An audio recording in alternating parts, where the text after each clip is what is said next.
Hello, boys and girls. Let's listen to Mice and Beans by Pam Munoz Ryan, illustrated by Joe Cepeda. Rosa Maria lived in a tiny house with a tiny yard, but she had a big heart, a big family, and more than anything, she loved to cook big meals for them. In 1 week, her youngest grandchild, little Catalina, would be 7 years old, and the whole family would squeeze into her casita for the party. Rosa Maria didn't mind because she believed what her mother had always said. When there's room in the heart, there's room in the house, except for a mouse. Sunday, Rosa Maria planned the menu. Enchiladas, rice and beans, no dinner was complete without rice and beans, birthday cake, lemonade, and a piñata filled with candy. She ordered the birthday present, something little Catalina had wanted for a long time.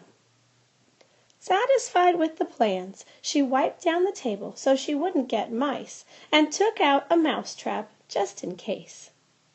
She was sure she had set one the night before, but now she couldn't find it. Maybe she'd forgotten. When it was set and ready to snap, she turned off the light and went to bed. Pause for a moment and think about what the word menu means.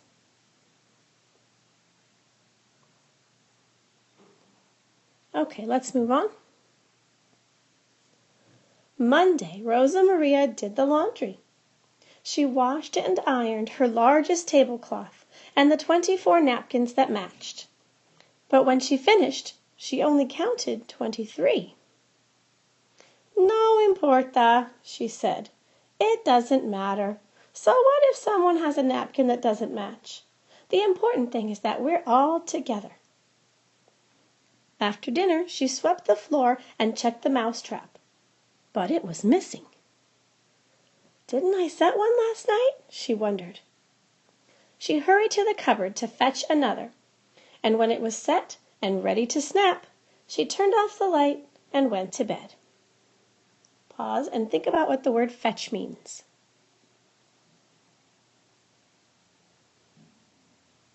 Okay, let's continue. Tuesday, Rosa Maria walked to the market.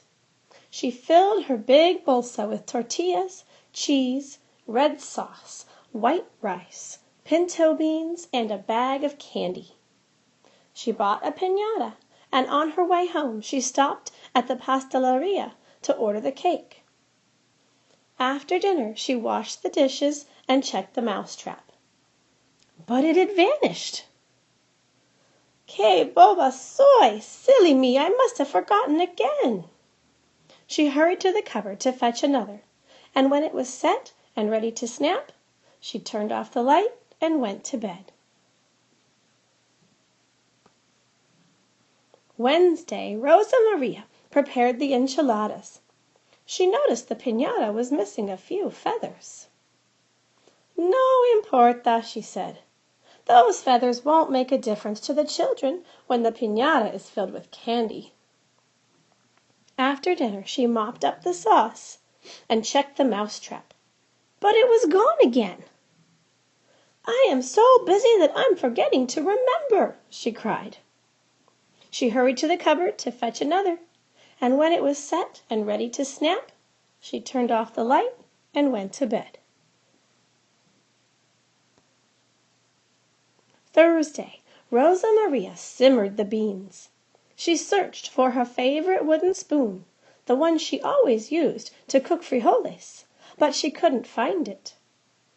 No importa, she said.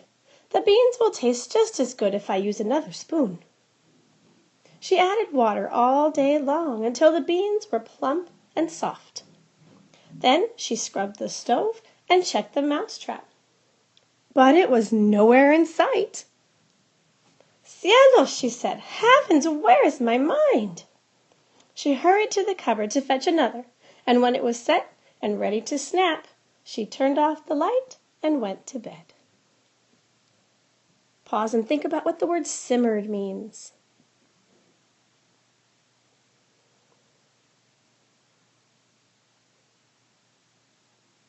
Okay? Friday, Rosa Maria picked up the cake and 7 candles. Tomorrow was the big day. Rosa Maria knew she mustn't forget anything, so she carefully went over the list one last time. After dinner, she wrapped the cake and checked the mousetrap. She couldn't believe her eyes. No mousetrap! Thank goodness I've got plenty. She hurried to the cupboard to fetch another, and when it was set and ready to snap, she turned off the light and went to bed. Saturday, Rosa Maria cooked the rice. As the workers assembled little Catalina's present, she set the table and squeezed the juiciest lemons from her tree. "Let's see," she said, feeling very proud. "Enchiladas, rice and beans" no dinner was complete without rice and beans, birthday cake, and lemonade. I know I have forgotten something, but what? The candles! But she only counted 6. "No importa," she said. "I will arrange the 6 candles in the shape of a 7, and little Catalina will be just as happy. Now everything is ready." Think for a moment about what the word assembled means. Okay. But was everything ready? That afternoon, Rosa Maria's family filled her tiny casita. They ate the enchiladas and rice and beans. They drank the fresh squeezed lemonade, and they devoured the cake. Little Catalina loved her present, a swing set. And after every cousin had a turn, they chanted, "La piñata! La piñata!" They ran to the walnut tree and threw a rope over a high branch. Pause for a moment. Think about what the word devoured means.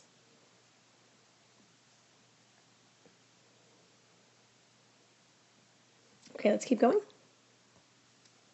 Whack, whack! Little Catalina swung the piñata stick. "Wait!" cried Rosa Maria, as she remembered what she'd forgotten. But it was too late. Crack! The piñata separated, and the children scrambled to collect the candy. How could that be? Rosa Maria puzzled. I must have filled it without even realizing. She laughed at her own forgetfulness as she hugged her granddaughter and said, "Feliz cumpleaños, my little Catalina. Happy birthday." After everyone had gone, Rosa Maria tidied her kitchen and thought contentedly about the fiesta. She pictured the happy look on little Catalina's face when the candy spilled from the piñata. But Rosa Maria still couldn't remember when she had filled it. "No importa," she said. "It was a wonderful day." But as Rosa Maria swept out the cupboard, she discovered the telltale signs of mice. "Ratones!" she cried. "Where are my mousetraps? I will set them all." She inched to the floor, and when she did, something caught her eye. She looked closer. "Maybe I didn't fill the piñata," she thought. "Was it possible?" she asked, shaking her head. "Could I have had help?" Rosa Maria looked at the leftovers. Too much for one person. And what was it her mother had always said? "When there's room in the heart, there's room in the house, even for a mouse."